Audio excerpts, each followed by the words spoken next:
Number 4 is the character obligation. Now, this is a very important obligation. The character obligation in a piece of material, the character obligation is divided into 4 parts. What is this character like intellectually? What is this character like emotionally? What is this character like physically?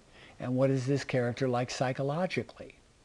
In reading the material, you can determine that by observing, understanding, and collecting what the other characters say about the character, what the author says about the character, what the character says about himself, and what the character's actions are. All 4 of those things really make it clear what the character's like in all 4 categories. Now, the actor's responsibility for addressing the character obligation is to ask himself, am I like this character physically?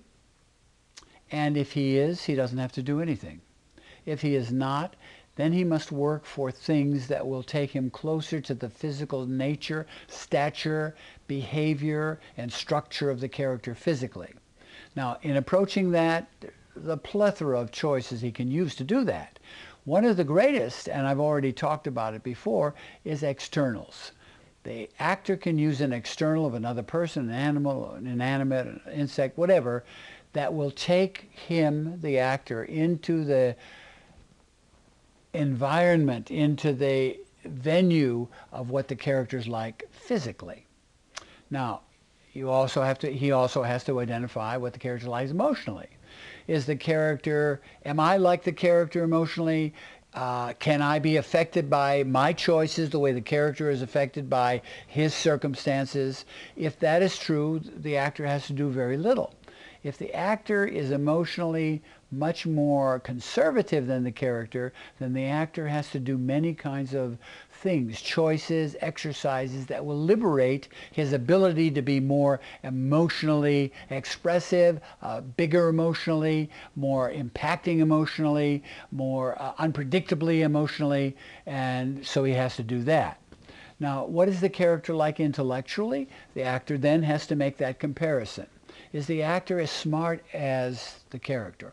Or is the character much more limited intellectually than the actor?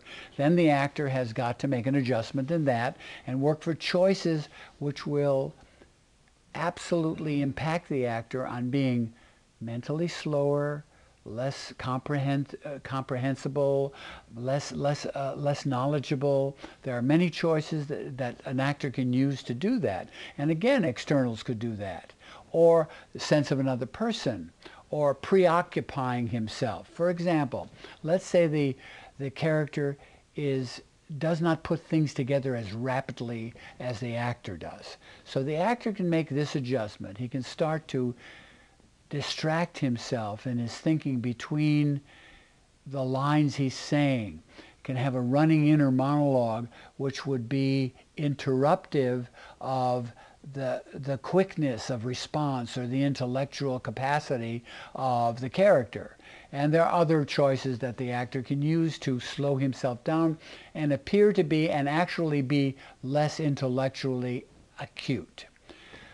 Psychologically, what is the character like psychologically?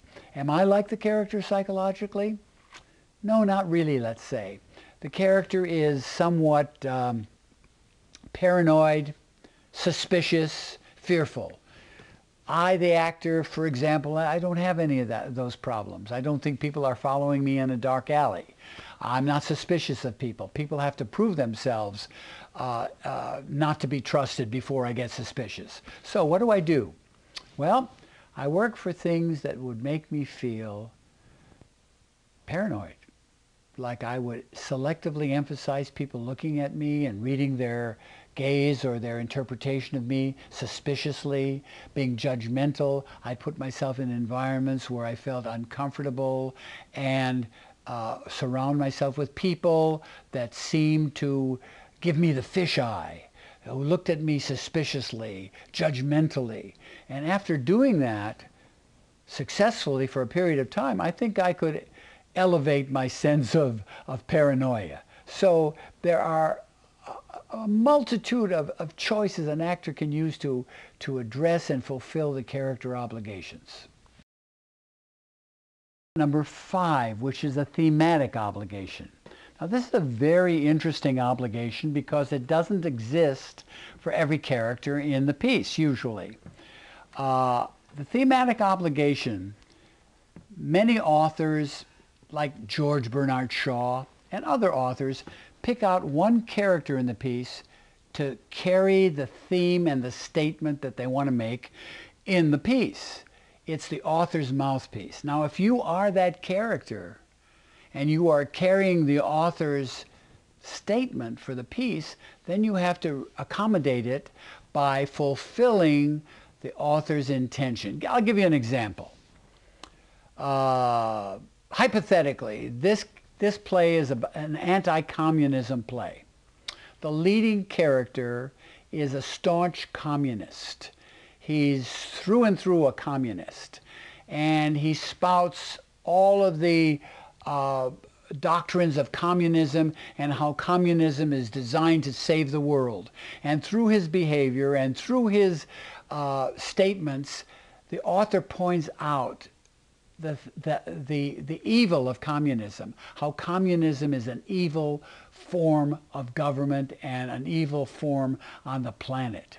So the character, through his statements and behavior and his fanaticism, carries the author's statement, which is an anti-communism statement.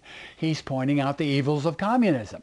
Now the actor, who's an American actor, has no relationship to communism, has to find choices where he is adamantly committed to this fanaticism, to promoting something he really believes in. It could be a political thing, it could be anything. When the actor involves himself in creating that reality, he becomes a staunch communist because he's saying those lines. His choice might be quite different. He might be talking about our government. He might be adamant about what is happening in Washington and how we have to change it and how we have to demonstrate against it or revolt against it. Lincoln said, if you don't like your government or the government offends you, overthrow it. I mean, that's pretty drastic, of course, but whatever the actor's choice is, that is the author's statement, and he carries that, and that's a thematic obligation.